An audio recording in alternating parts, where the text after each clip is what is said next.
மாலை நேரத்து மயக்கம் பூமாலை போல் உடல் மணக்கும் இதழ் மேலே இதழ் மோதும் அந்த இன்பம் தேடுது எனக்கும்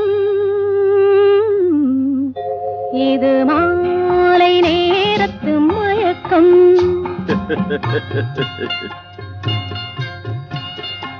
இது கால ஜீவனின் கலக்கம், இதை காதல் என்பது பழக்கம். ஒரு ஆணும் ஒரு பெண்ணும் பெறப்போகும் துன்பத்தின் துவக்கம். இது கால ஜீவனின் கலக்கம்.